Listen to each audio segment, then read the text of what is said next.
Live from the Clarity from Chaos studios, heard worldwide, it's Dave Campbell. On every episode, Dave and his guests explore, discuss, and work on solutions to some of life's biggest challenges. So, if you're ready, be prepared to be enlightened, amused, and even shocked by what you hear. And now, the real, the authentic, the one and only Dave Campbell. Welcome, everyone. I'm your host, Dave Campbell, and you are listening to Clarity from Chaos. Thank you so much for making us part of your day.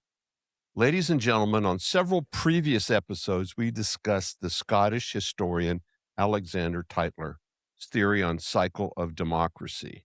Now, some of you listening will call out that we are living in a representative republic, but nonetheless, Tytler's theory bears some scrutiny. His cycle begins with bondage, then moves to spiritual faith, courage, liberty, abundance, selfishness, complacency, apathy, dependence, and then finally back to bondage.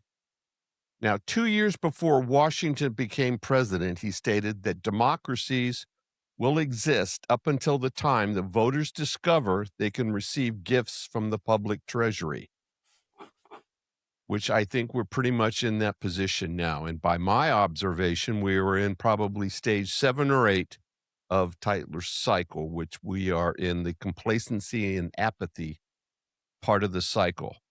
The cycle usually runs for about 200 years. Now, the late great defense attorney, Mr. Jerry Spence, wrote a book titled Give Me Liberty.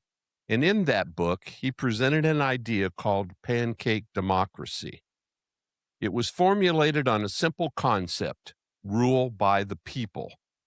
The examples he gave for changing the current process were, our current process allows for representatives to be purchased. It encourages those to seek office who most often are the least qualified. And number 3, it sets our representatives in conflict with the people's interest when they seek successive unlimited terms of office. Now, our guest on this episode is going to be discussing democracy or the lack of it.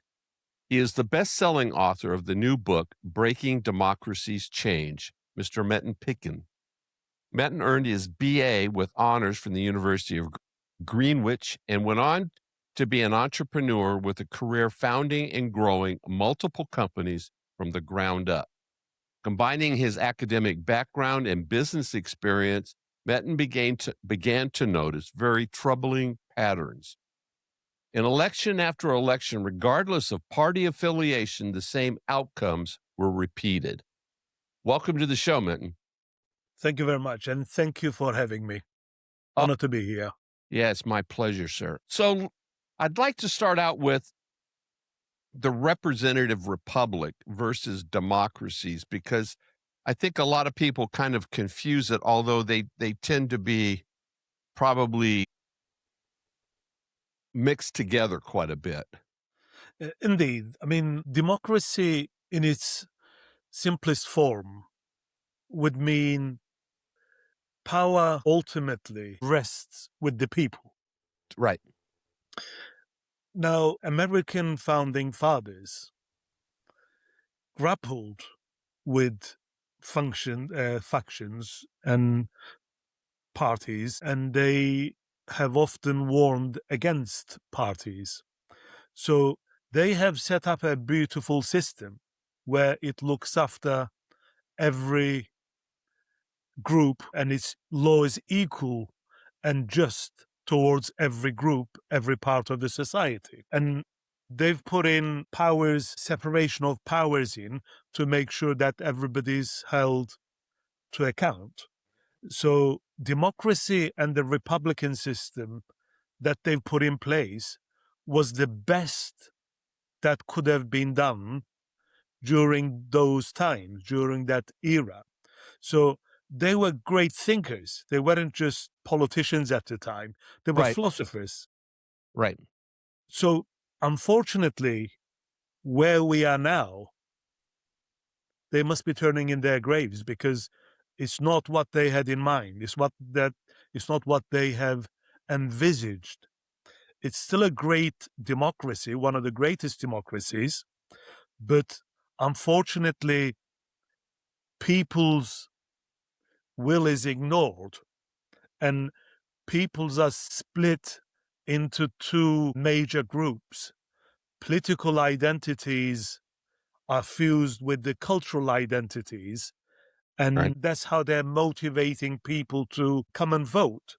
So exactly what you've said, at the end of the day, democracy is in name only now, not in substance, I'm afraid. No, exactly. And I'm quite frankly, I've come to the conclusion that we're in a uniparty kind of situation where you can't really distinguish one from the other, Republican or Democrat. It's only who's holding the car keys at the precise moment that you're talking about it, because all of it is just arguing over the car keys. It's got nothing to do with the good of the country, what's good for us as a society or anything else. It's all based on what's good for the politician. As the late Jerry Spence pointed out, more often than not, we're electing people with the competency of a two-before to actually generate legislation and run our country. And I would present, quite frankly, all of the fraud that's going on, Metin, right now in our country can be laid directly at the feet of Congress because of their lack of competency in establishing and writing laws that are maybe not 100% foolproof, but the current laws lack so much clarity and leave so much ambiguity, and quite frankly have purposely developed loopholes in that legislation to allow the fraud. And so we're going after the fraudsters. We're going after the Somalis. We're going after the crooks in Los Angeles for Medicare fraud. We're going after these guys and those guys.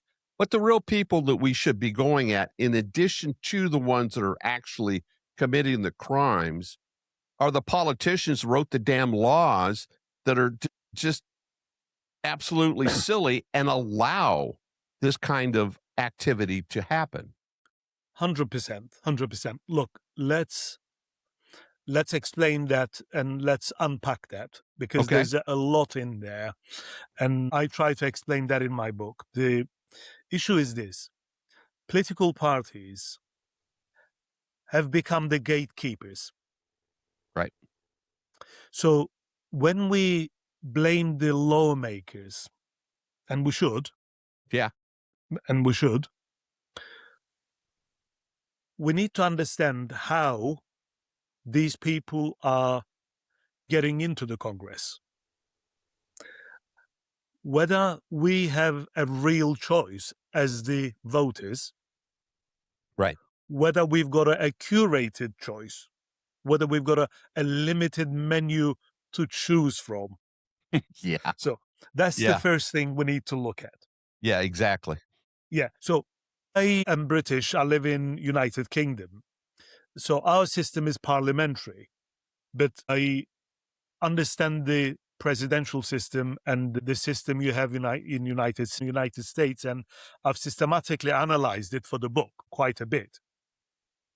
And if I use examples from UK, I'm sure most Americans are familiar with. Here we have two of our candidates that wants to become representatives, that wants to become member of parliaments, have to get party approval, explicit. So parties decide openly who carries their badge, who carries their label. In US, it may be slightly different, but whether it's the funding, whether it's the assignments, whether it's the punishment that goes from the party leadership, you also get a curated list to vote for. I mean, the turnout on primaries, if I'm not mistaken, in some states is probably 10-15%. Yeah, we're going through the primary process right now for the midterms. Yeah.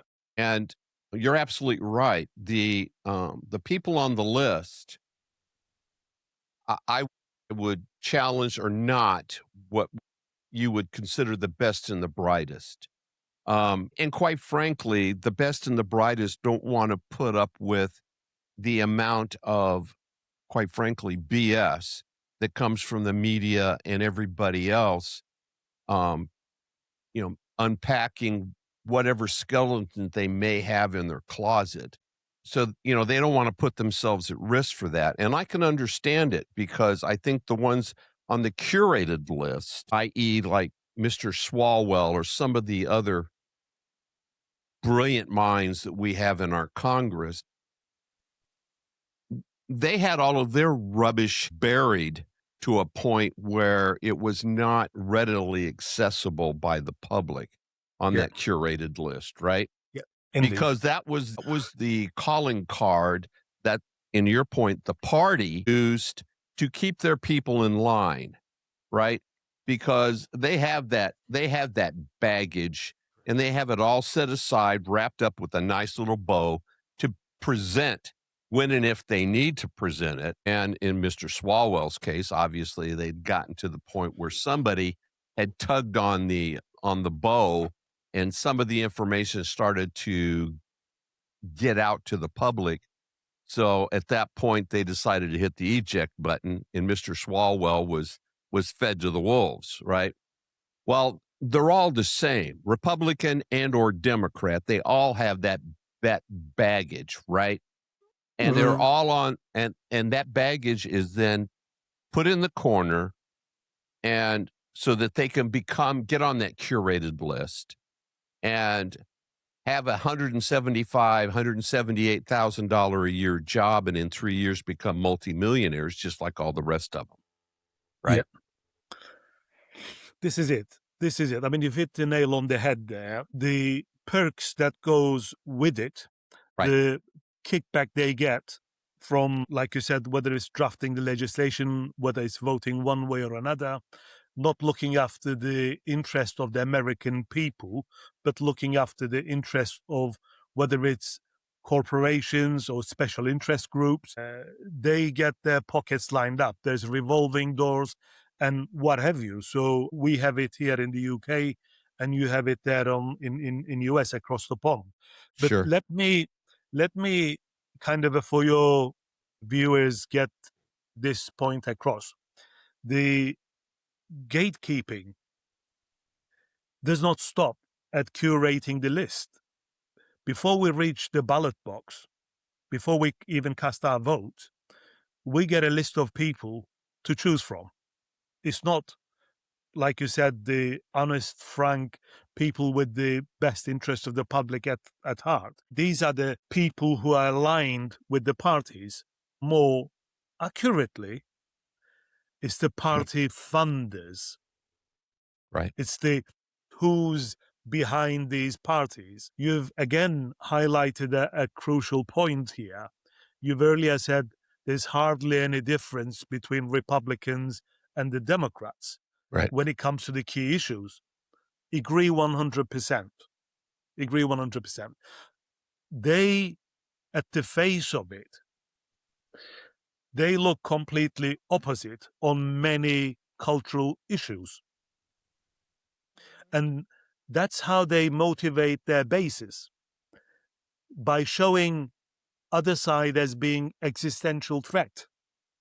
By demonizing the other side is how they motivate their voter base, and how they get their loyalty, how they get people to come out and vote. Right. But a lot of people have lost faith, and some democracies have actually gone down the route of mandatory voting. If you do not vote, because turnout was so low, getting below 50%, they actually made it mandatory so that people come and vote. If they don't vote, they get punished. I mean, hell of a democracy that is. But to make this point, what we have is that parties were necessary at the low information era, because we didn't have the internet, because we didn't have the instant communication, because we did not have the information readily available So this organization was needed. Institutions were needed, the party institution was needed to give cues to the people, to make it simple. But founding fathers had warned against those. And George Washington, you've mentioned, did say, cunning, ambitious, unprincipled men will subvert the Right. will of the people. Exactly. Yes. So we are now at that point, we're approaching 250 years of anniversary of American democracy. And it's time to reflect on how representation should be organized so that representatives are accountable to the people, not to the power centers. Well, I mean, you used the big A word, right? Accountability. And herein lies the problem, because the corruption goes so deep. It includes all of our branches of government, whereas you can have people, and I'll use Swalwell as an example. You can have somebody like that basically the information is there to indict him, basically arrest him for his sexual behavior and put him in jail. But that's not going to happen. We have a congresswoman from the 5th District in Minnesota who they already have affidavits on that she lied on her immigration documentation. She should be immediately removed from Congress. But yet we have Republicans who have demonstrated their ability to block that from happening. Now, why would a Republican, for God's sake, stop that kind of accountability, right? There's got to be something else going on here. Exactly. And that's precisely what we're talking about, is you and I can sit here and discuss accountability, and we can look across the 300 and some odd 100 million people out there, and they see this happening as well as you and I see this happening. They're as frustrated with the lack of accountability. We had a whole J6 committee put together that literally put people in jail without trial for years. And those people on that committee had no accountability. There's been enormous amounts of documentation to prove that committee was a complete fabrication, just like we've, with the whole thing with Trump and Russiagate and so on. There's plenty of documentation out there that shows the corruption with people like with Brennan and Clapper and Comey and Clinton and all of the rest of them. But yet there's no accountability. Absolutely. Absolutely. And we need to ask the question why. Yeah, exactly. We need to ask the question here why. Well, let's try to unpack that and let's look for that why. Okay. So here we have a system. Like you've said earlier, there's hardly any daylight between the Republican Party and the Democrat Party when it comes to the austerity, when it comes to, if you like, surveillance, when it comes to invading our liberties, when it comes to foreign interventions. There's hardly any difference between the two. None. We've had wars on the Democrats and we had wars on the Republicans. So that's a perfect example to use to illustrate the point. Well, if voters are changing governments and they're changing parties, they're changing the president, but outcomes do not change, we still have wars. Why is that? So we need to sit back and just kind of evaluate that point and say, why is outcomes not changing? Well, one explanation is this. Because the representatives are not accountable to the people. They're accountable to the donors, to the money that sustains the party machine. So Right. what had happened over the years, people have realized from the Koch brothers through donations, they have created systems. They've put money into think tanks. The earlier point you've made about legislation leaving loopholes. Well, guess who drafts legislation? These so-called independent think tanks, and they leave the loopholes in there. So regardless of how many times we pass legislation to curb the influence of money in politics, there's always loopholes in it.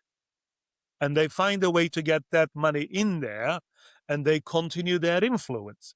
So what is happening? The system is actually working as it's designed, because public ultimately holds the ultimate power, but only if they're organized. Only if they exercise it. Yeah, Exactly. absolutely. Only if they exercise it. And to exercise it, they need to be organized.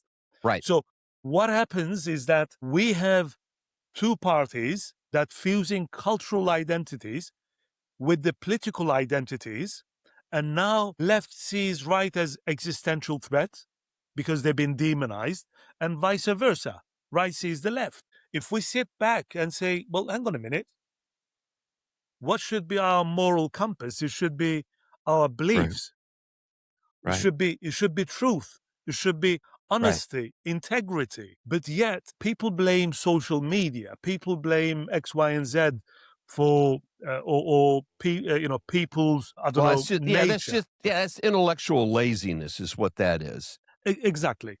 Yes. So what we have to kind of get it together is that this is how the system has been captured by the money, whether it's military industrial complex, whether it's big pharma, big finance, special Yeah. interest groups.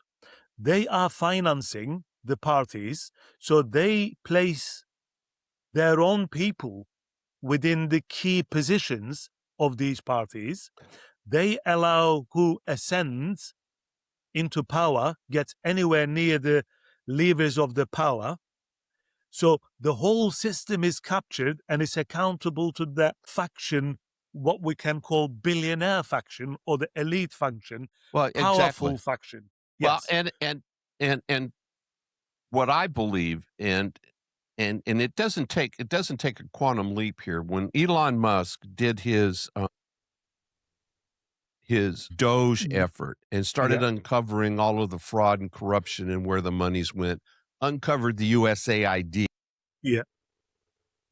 There has been no action against these NGOs. And quite frankly, it is my opinion the NGOs are nothing but a money laundering operation for the big money, the donors, the whole party concept. And this is not just a Democrat problem, but it's a Democrat Republican problem. It's a national problem now for the electorate, because it has now created a four-legged monster that, unless Congress grows some courage and does away with and goes after these NGOs and gets them eliminated to where these big donors can't filter their money through the system, through these NGOs, it's just going to create and continue to create the same problem.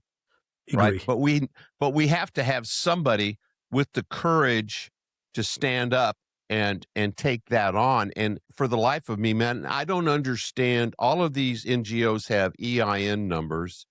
I don't know why we just can't create an audit capacity to audit these. And if they don't meet the basic baseline, eliminate it. Yeah. Yeah. No, again, you're absolutely right there. But we need to understand that whether you call it deep state, whatever you Right. call it, let's not Right. become conspiracy theorists here. Right. But let's call a spade a spade. Right. How much power does our prime minister hold? does American president hold? I mean, Trump, for one, came to power on a major promise to end forever wars, foreign entanglements, and prevent loss of American lives in foreign wars. So, but yet he finds himself in another war engaged, and we've already had American lives lost. Was it a necessary evil? I'm not going into that. Now, what I'm going into, well, I'm not saying it's needed or not needed. What I'm drawing attention to is that we had, in his previous term, a president that ended wars and said we're going to withdraw from Afghanistan, and promised on his next election campaign that he's not going to get entangled in wars, and yet he's in war. So I'm not an American voter, American citizen, but as a Western voter, Right. you know. Yeah. I think I have to agree with you partially on that. And if he had come out on the microphone and explained to everybody that this particular regime was within days, weeks, months of creating an atomic bomb that could hold hostage to the whole Western civilization, I think that concept breaches not getting involved in any wars. Although I would also say that he stopped a bunch of conflicts as well. Indeed, agree. But if that particular situation had been ignored, as it had been ignored for the last 50 some odd plus years, I don't know where we would be at if there were continental missiles able to drop a nuke on London, or on Paris or anywhere else, right within that geographic area. Something needed to be done, but we're on the same page there. But I don't disagree with you. I don't disagree with you in as much as he has probably lived up to 95% of the things that he talked about on the campaign trail. He ended the immigration issue. He's actively chucking the illegals out of the U.S. He's stimulating the economy and so on and so forth. Yeah, there's a dip right now with the conflict in Iran, but I think what we need to do, and I agree with the concepts of your book, there needs to be a new process. We need to change the way we elect representation in this country. Hugely, 100%. Look, when the conversation drifts onto current affairs, we're always going to have people for and against an action. That's totally understandable. Oh, absolutely. That's totally understandable. The wider point is this. We had Biden involved in wars. We had Obama involved in wars. And some of those wars were on false premises.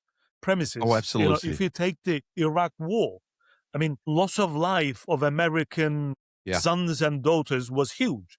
And it was a tragedy that up to 1 million Iraqis had lost their lives. Now, what's more, we in Europe are now working with the immigration problem. Yeah, exactly. Huge immigration problem. And exactly. Same from Afghanistan. Yep. Same from Syria. 1 million refugees were accepted into Germany from Syria. Right. There's over 3 million Syrians, 4 million, some estimates, in Turkey. Right. So the problem is when you have such a influx, such a large numbers into a population of 60, 70, 90 million country, if you have 1 million in 100 million, that's 1 every 100 person that comes in. That's like a 10%. Well, and it without huge. Without being required to assimilate into the home country, into their culture and everything else. The expectation that for some reason that you can bring your Middle Eastern culture into Paris or into London and subjugate the people in the UK or the people in France or whatever. It is beyond me that and we have the same problem here in the US. We don't require or haven't required people to assimilate. I mean, the Somali issue in Minnesota is a perfect example. But I think that, that particular situation and a lot of them are used as political pawns for the process, right? I think, because they create a huge voting block in whatever area that they're in. And, as long as they're getting the gifts from the public treasury, of course they're gonna go down that path, right? You've got a valid point there. Yes, I agree. I mean, look, we across the pond, we both probably are dealing with a lot of illegal immigration as well. Yeah. A lot of illegal immigration. So it's one thing if they're legal and they've settled in and they're contributing, paying their taxes and so on and so forth.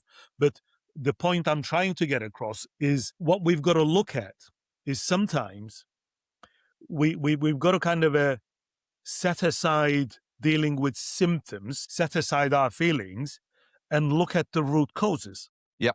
Oh, I agree. I agree completely. And I think I'm really curious of what the process changes are that your book talks about. Awesome. Well, let's quickly move on to that point. Yeah. Let's quickly move on to that point. But it's important to say this. Every action has a consequence. Right. If we get entangled in foreign wars, we never had in Europe, we never had anywhere near the scale of immigration from Syria, from Iraq, from Afghanistan, from Libya. All those states, excluding Afghanistan, I suppose, were all affluent, oil-rich countries. Libya was very rich. You never had any Libyans wanting to leave. But all these regime changes and wars, as Christian values, as moral values, one has to look at the root causes and say, well, if these people cannot stay in their own countries, they're going to look for a safer place. So the day after was really either was missing or it was ignored. The policies about day after, these entanglements or these interventions, regardless of what the causes were. I mean, in case of Iraq, we know it was fictitious. It became apparent. There was no weapons of mass destruction, and those people were not involved in 9/11 either. So, park that up. Exactly. I think that's something we need to talk about on another show. But I agree with you completely. Yes. I agree with you completely. So, coming on to the solution, coming on to the what can we do, David? Yeah. Here is the problem. Nobody ever let go of the power willingly or out of decency. Right. No king, no queen, no emperor, no sultan in history has ever let go of the power. So it will be very naive for us to expect the current ruling elite to let go of their power. Right. So it comes back to the people. Right.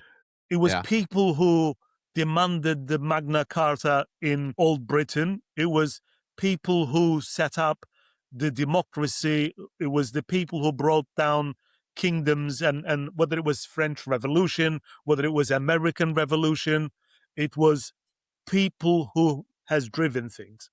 But the problem we have, not only that the power is captured by the elite, also the media is captured, is owned by the same group of people. Well, they're part of it. I mean, we have the problem, and I don't know about the UK, man, but we have the problem here where all print, visual, and audio is controlled by 6 companies. 6 CEOs control now there's some cable stuff out there, and there's poor little wackadoodles like me on the internet, but for the majority of consumption of news, it's controlled by 6 people Yes. and probably 200 senior executives. So you have 300, 400 people out of 300 million. You're following their basic opinions and ideology right there. And so they're part of the problem, right? Exactly. Major Right. part of problem. Right. There's a book by Noam Chomsky who explains how media creates manufacturers' consent. Right. Yep.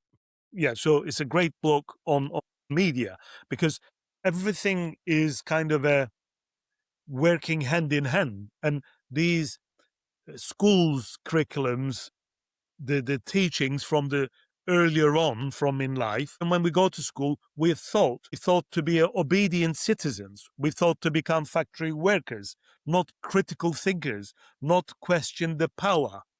And then it comes into the media, they pit us against one another. And then, like you said, you're on the internet trying to get a message out. But guess what?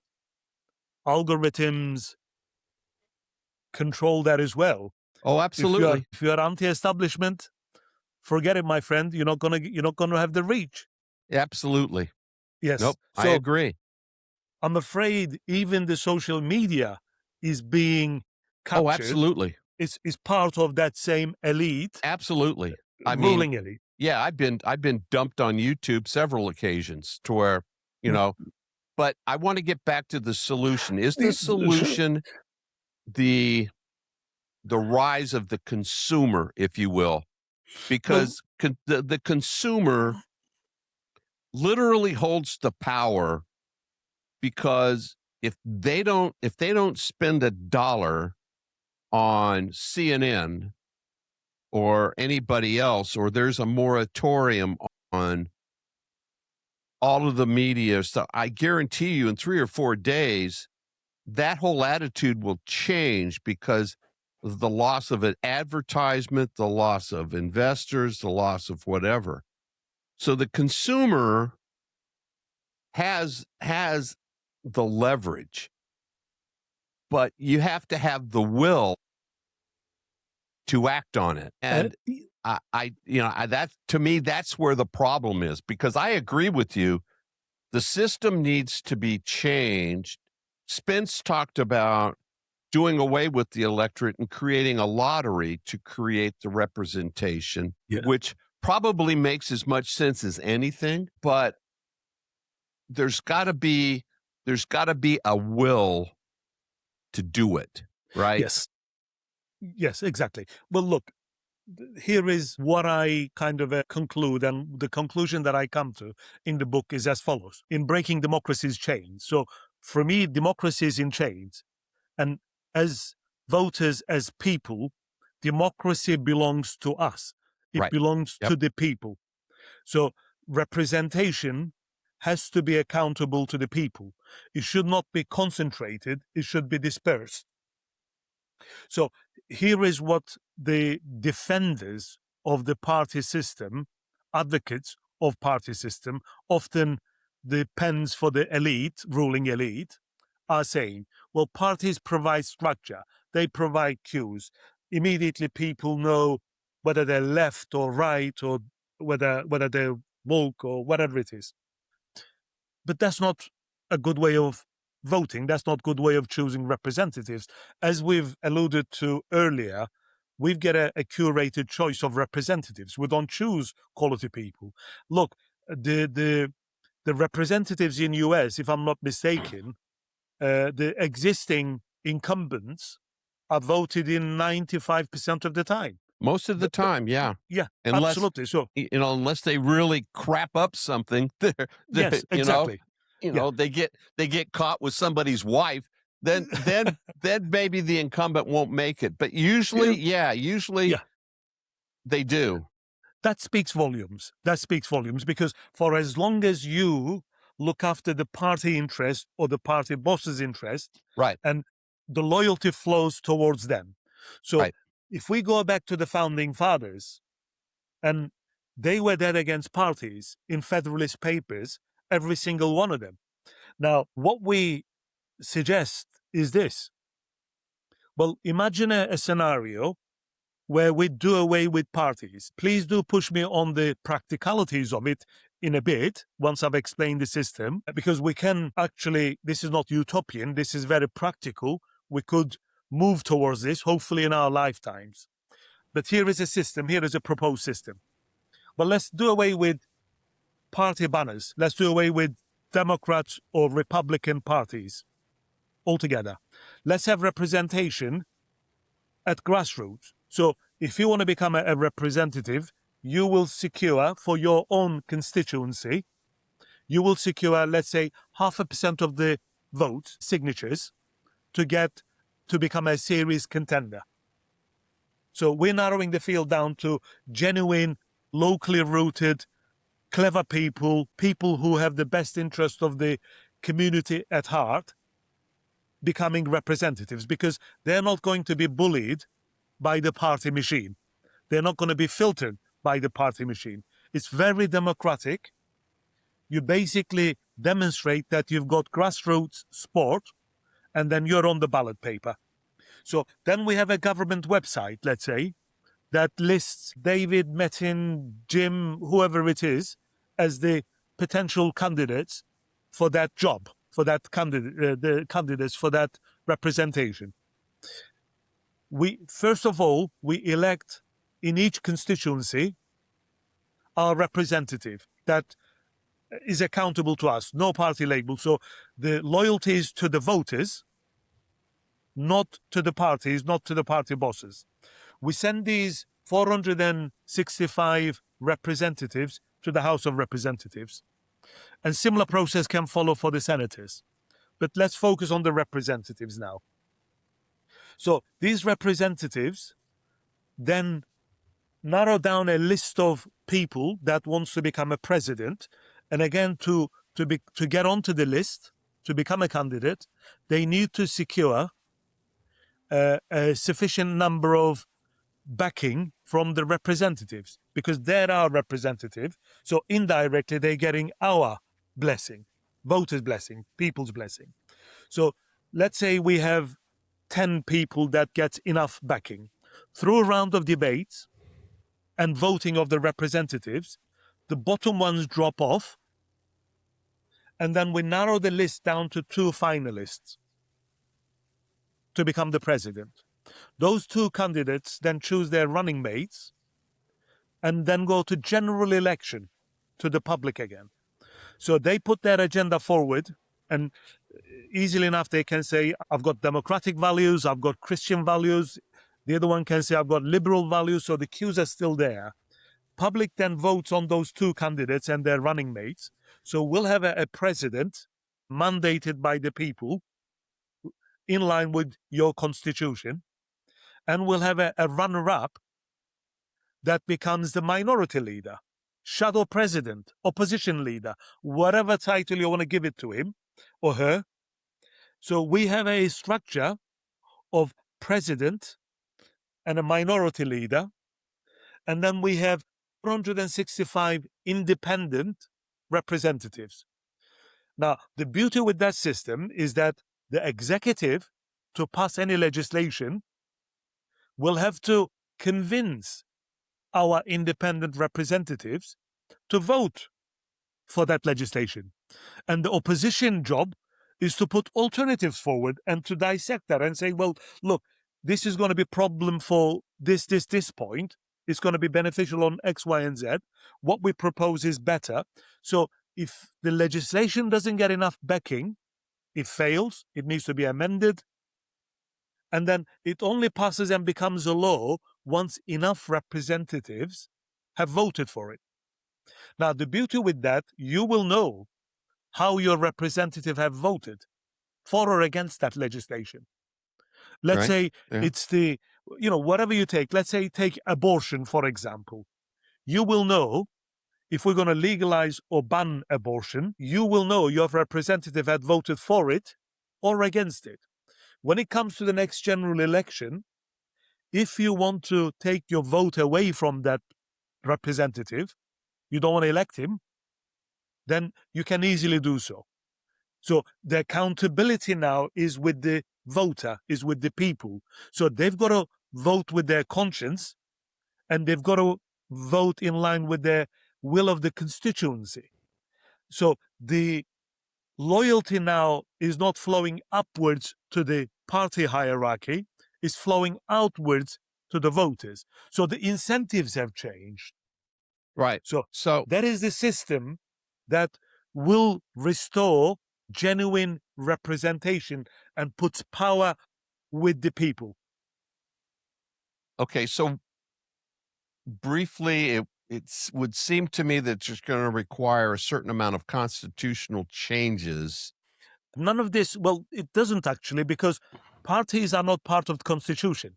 They emerge later. No, I agree with you. But for example, the 17th Amendment, before it was passed, the state legislators in each state came together to put forward the senators. Yep. And then with the passage of the 17th Amendment, that was no longer the case. It became to what we've been talking about, a party thing. Mm-hmm. So you would have to amend or delete the 17th Amendment to allow, that to happen, right? Well, let's kind of go step at a time. Let's kind of move forward step at a time. What you have is the biggest obstacle in getting the independent representatives in is money. Right.